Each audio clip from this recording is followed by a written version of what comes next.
see something funny here. I say propagate is whenever one of them is 1. Then I would expect to do an OR, because this is exactly what I'm computing. Propagate will be 1 whenever I have 1, 0 or 0, 1.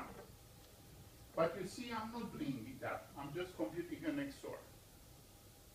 And the reason is very simple, because I hit 2 rabbits with 1 bullet.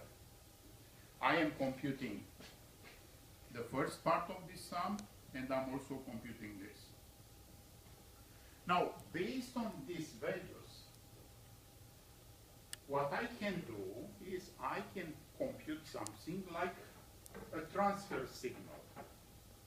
Then my position will transfer a carry, which means a carry will occur as the output whenever the position is generating or when the position is propagating.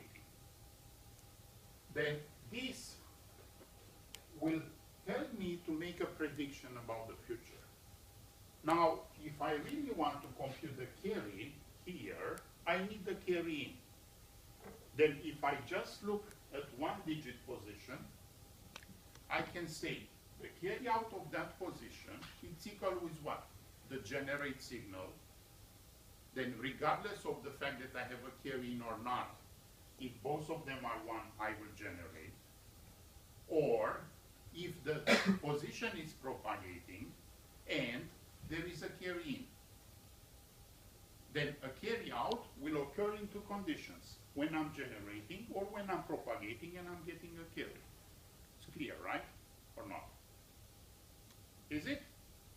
Yeah. I see a face which is telling me it's not clear. It is? Crystal clear? Yeah, it's clear. Okay, brilliant. Now, as you see, this is the equation. And I already have a hint on how I can do things in a nice way. This is referring, let's say, to this position. Then the carry out of this will depend on whatever is here, and the carry in. We have a message. Oh, sorry. There is nothing I can do.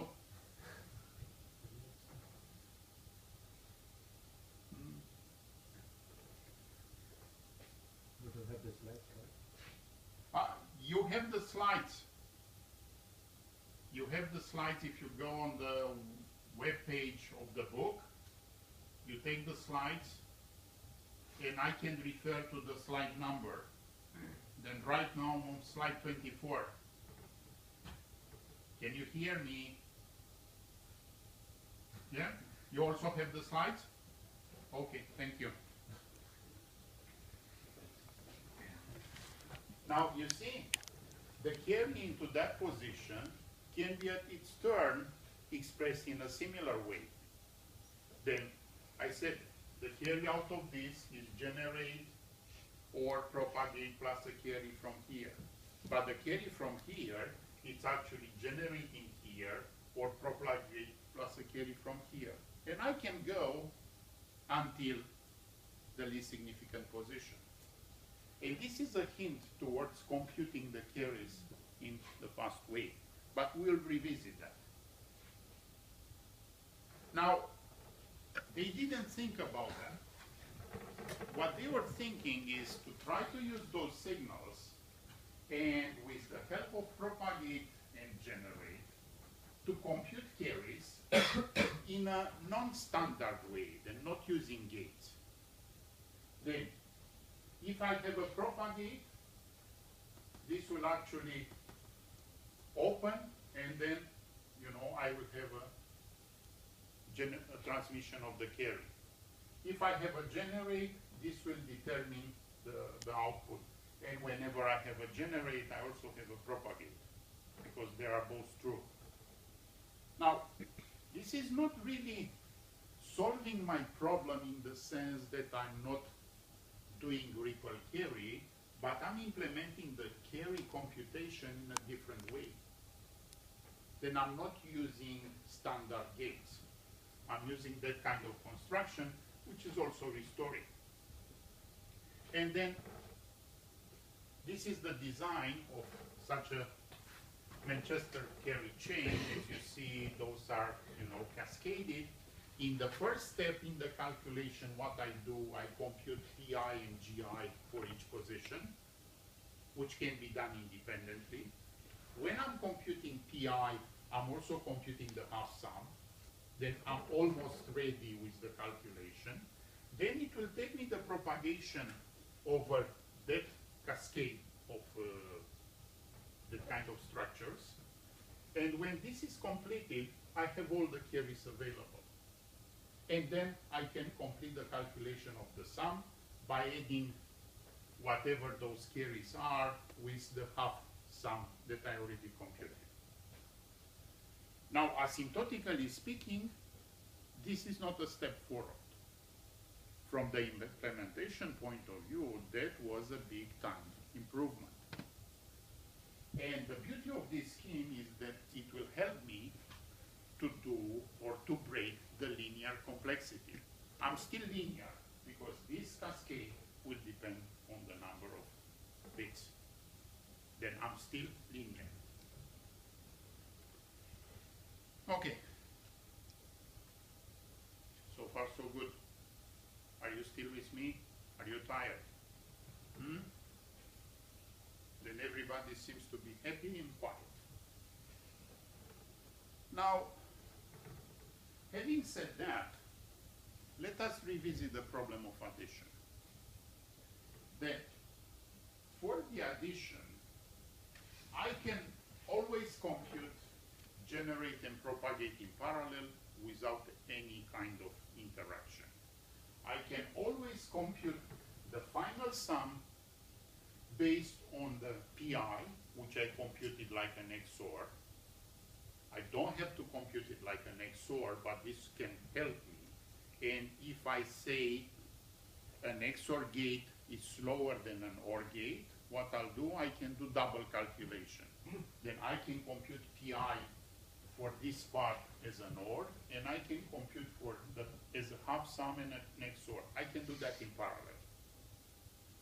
Because essentially, an XOR gate is slightly slower than an OR gate. By the way, did you look on how to play with transistors to make an XOR gate? No? You are not curious? No? No, too bad. They say that the curiosity is killing the cat. And you are afraid of being killed.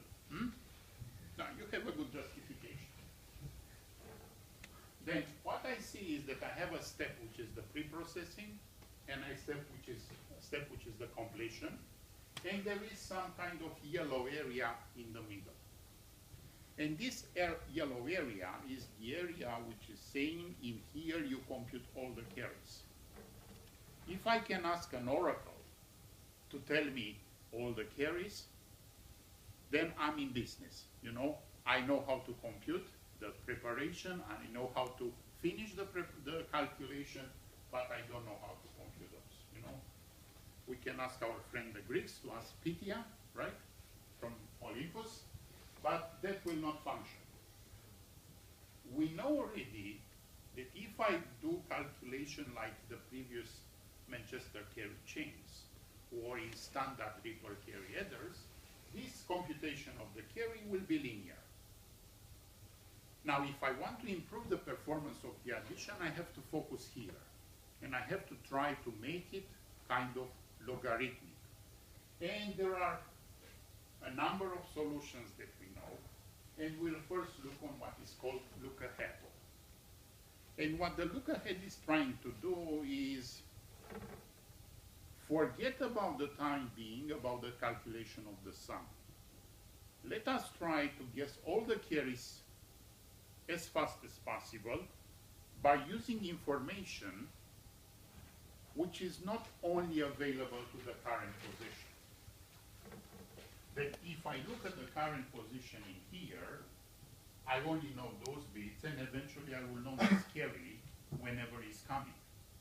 But I don't want to wait for that.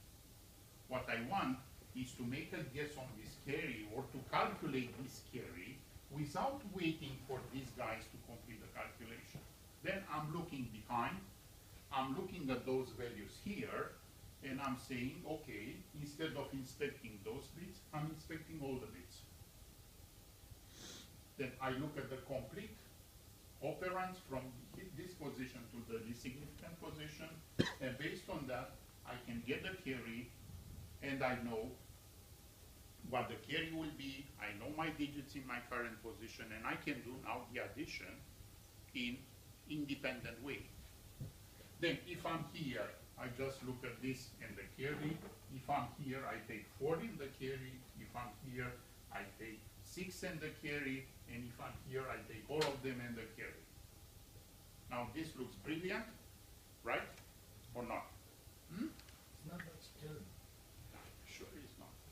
But in theory, it's beautiful. Then my problem with that is, remember the funning of the gates? I end up in having a construction which is theoretically nice, but in practice will not really deliver me what I want. Okay. This is a kind of rewriting the ripple carry header based on that carry propagate calculation. But this is not really helping me. And what is helping me is to try to make this kind of recurrence. This holds true in all sorts of radixes. Then in any radix, I can compute, propagate, generate, annihilate, and transfer. And now, for each and every bit position or digit position, I can unroll the carry calculation. And I start with my position, then I replace this carry with the previous, and so forth and so on, until I arrive to the least significant position. As I said before, this in theory will allow me to compute carry I with such a long expression, carry I minus 1 with an expression which is slightly shorter, and so forth and so on, and I can do that in parallel. The cost of that is that I am inspecting, the higher I am in the ranking here, the more bits I have to inspect. And this will end up in such a construction. As your colleague, your esteemed colleague from Greece, told us, this is not scalable.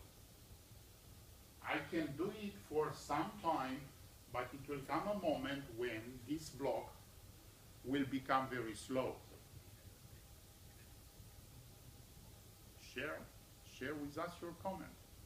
Oh, we were just talking about the case of 32 bits. Yes, then it's exploding. Yeah. And if you try to do that for 64 or for 128, this is not functioning. However, there is a way to do that. Remember divide et impera. I cannot do it in general, but I can do it for blocks of bits. And for a certain technology, I can say the following.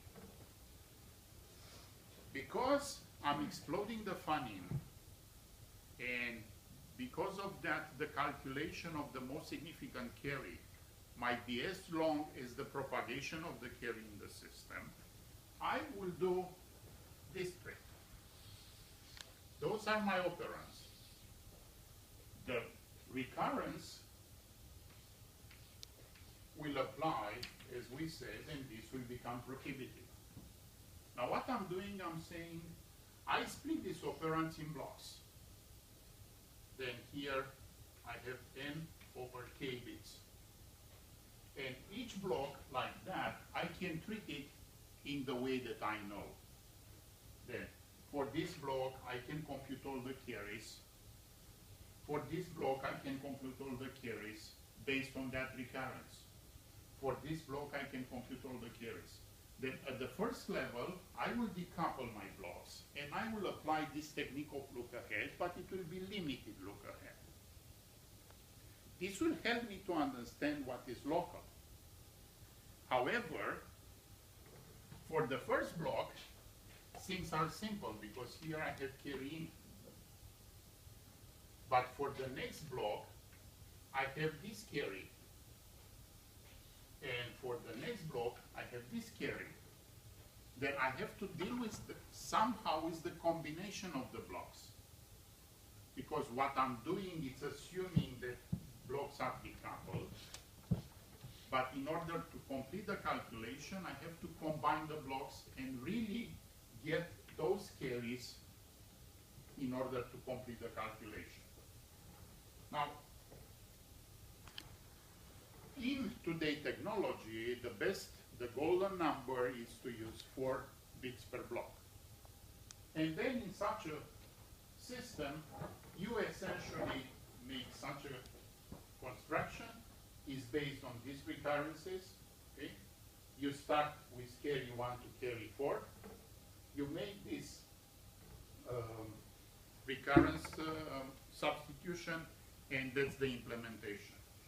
Now what you see, it's an example of dealing with complexity of the equation in a kind of unorthodox way. Then if I am implementing this carry 4 directly as it is here, I will get here a larger circuit and a slow one. Then instead of doing that, what I'm doing is I'm using this carry, then I'm creating a dependency between carry 3 and carry 4. This will be still the slowest, but it will be faster and my implementation will be cheaper. Then in here I do direct substitution. In here I decide not to extend the recurrence until the end because that will be more expensive. Now this may hold true in a technology but not in another. The fact that you put 4 bits and not 6 bits, it's again a story which depends on the technology. The principle is to make the separation between blocks and then to try to combine them. Now this is yet another example of what will happen if you try to do your 32-bit stuff. And then you see I have a 32 input OR, and this product has 32 elements, then this is a 32 input AND. Then that's not functioning, and I was... Now, what I can do with this fan out, I already told you what I can do with it. I'm making a separation of things, and I am trying now to do addition in what we call high radix, if you want. What's happening with my computer? Okay. There's nothing wrong what you see. And what I'm doing is, I'm saying the following. I will split my operands in parts, and for each 4-bit block, I will use such a system. What will this system do? This is a building block.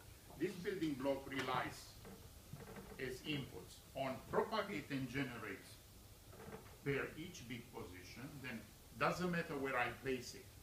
The inputs will be propagate and generate, and not the XY and YY. I don't care for them, because this is essentially focusing on the calculation of the carries. The sum, we already decided, is trivial. We know how to do it. If I have the carries, that's simple. Then I am taking that kind of, 8 signals, and what I do is I compute all the carries inside based on that kind of formulas, the recurrence in the previous slide. And what I generate also, it's something which is called block propagate and block generate. What is the meaning of those? Those will treat this block like a digit. This signal will tell me, for example, that if a carry is coming at the input of this block, it will be propagated until the end. This will happen only when all the bits in this block will propagate, right? Otherwise, Otherwise, there will be no propagation. If one of them will stop, no carry will travel further. And that's the second equation. Now, the other one will tell me whether or not this block will generate a carry. And this block will generate a carry when the most significant bit will generate a carry, or when the next one will generate and this will propagate, or the next one will generate and both of those will propagate and until the end. Now, why do I need those?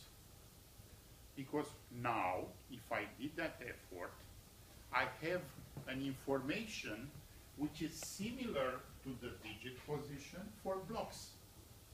Then my blocks will actually shrink to kind of digits. Then this will become, okay? And now I can treat them as digits. And I can say, a carry will appear here if this block is generating, or if this block is generating and this is propagating, or if this is generating and those two are propagating. And in this way, I can combine, you know, my operands, starting with blocks of 4, into groups of 4, until I compute the carry out. Then you already see that I create a tree. It's a log 4 structure, because I have 4 elements, right? You know the story. If I have a tree with n leaves, and if it's a binary tree, the depth of the tree is log 2, and if I split it in groups of 4, it's log 4 of n, which means that my trick will allow me to start from this and go down to the calculation of the most significant carry in a delay which is logarithmic. Now there is more in that, because now I know the carry of all those positions and I have to do some updates. But as a principle, what I did is I split the operands in blocks. I did look ahead, then I did the carry recurrence per each block. I computed for each block a propagate and a generate, and then I combine blocks. And again, I'm generating carries and generate and propagate until I arrive to a root. And then I solve the problem. Then the conclusion of that is that I managed to compute a carry in a logarithmic delay. Sounds clear? Maybe not. Or maybe yes, huh? Okay, now this is the implementation of this 4-bit look-ahead carry generator, where I have, you know, everything. Then I have the carries inside the block, and I have the block propagate and the block generate.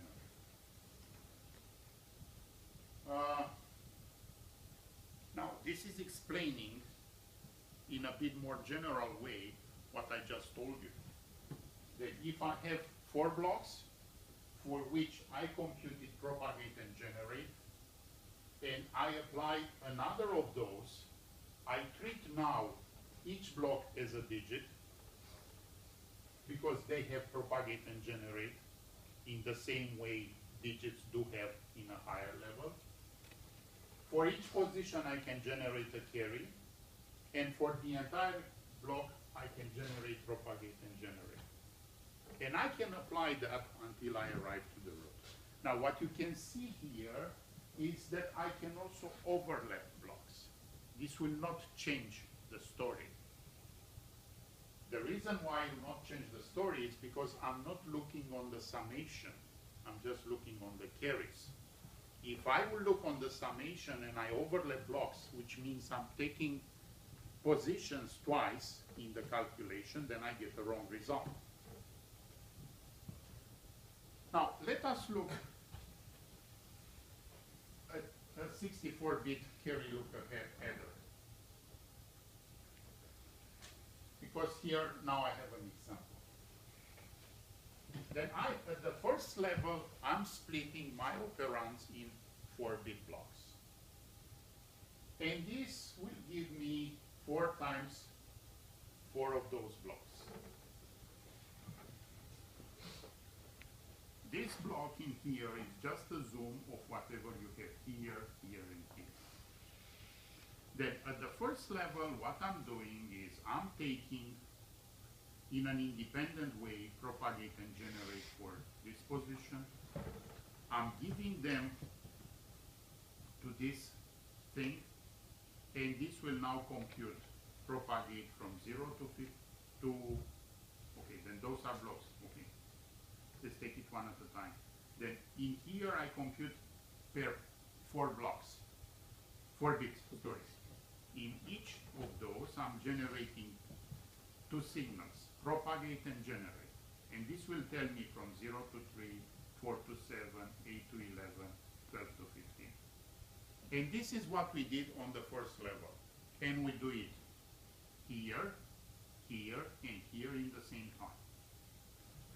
When I'm done with that, I know now all the block propagates and generates for the small blocks. Now I combine each of them in 4, again in groups of 4.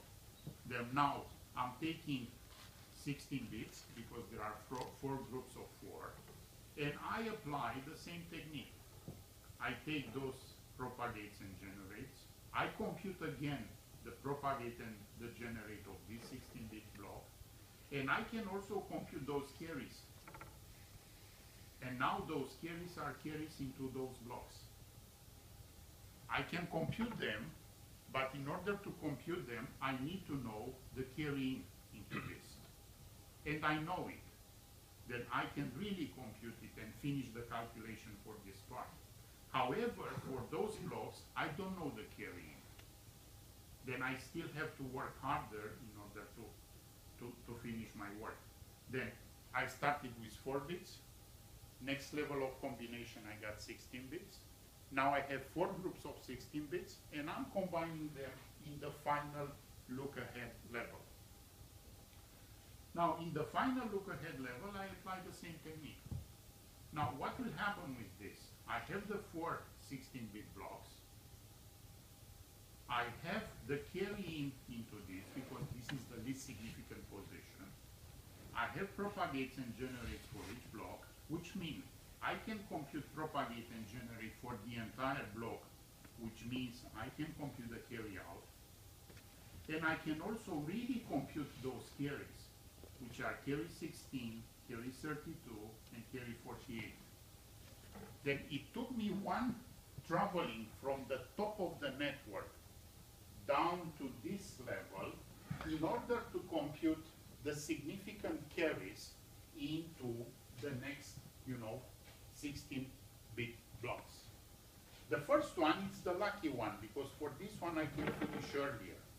I know the carry into this 16-bit block, because this is my least significant block.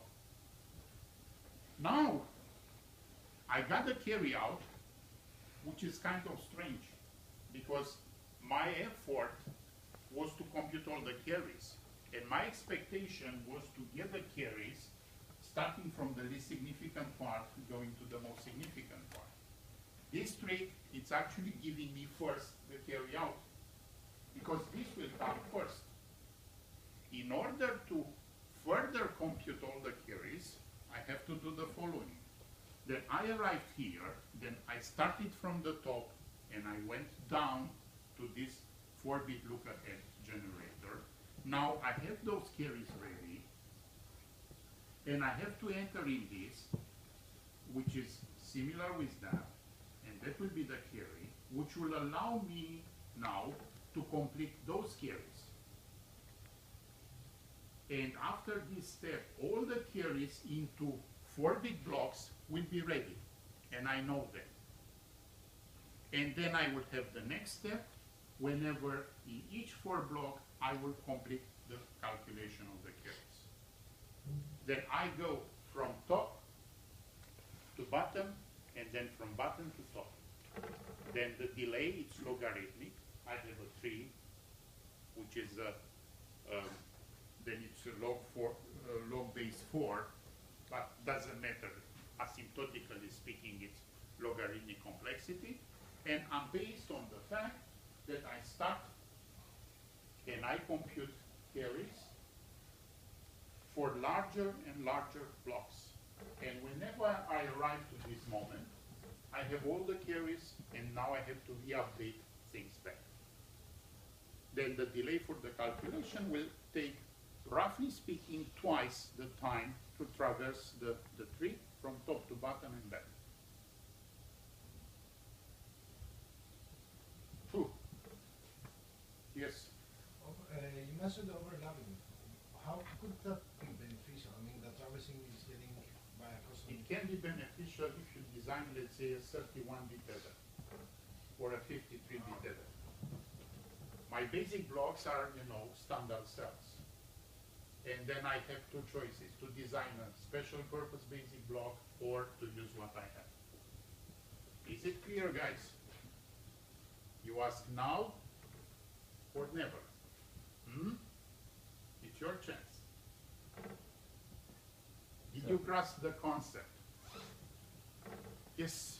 On the part I didn't catch on, 100% is the going back part, which you have to regenerate, update. Then you don't really have to regenerate them, you just have to update them. That's correct. The idea is that the block in here can always do a calculation for the carries based on the substitution.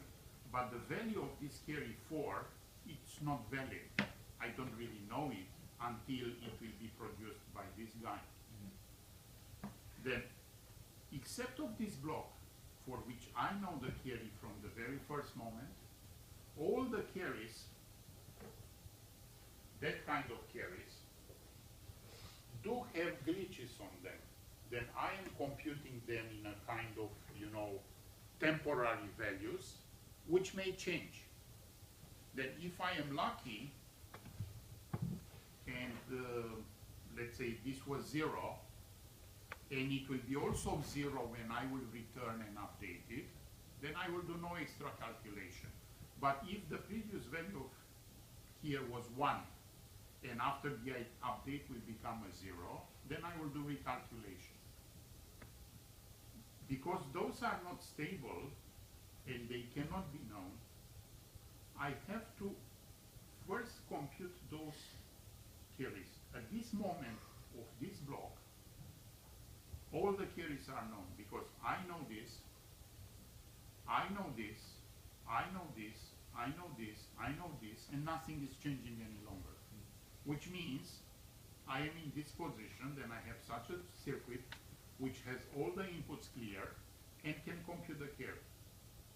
Now, because I compute those carries, the situation of these 16-bit blocks will be equivalent with the situation of this 16-bit block. All of them will know the carry. And because all of them will know the carry, this generator in here can also produce carry 4, carry 8, 12, 16, whatever, 20, 24. And then when these are stable, this can also produce all the carries.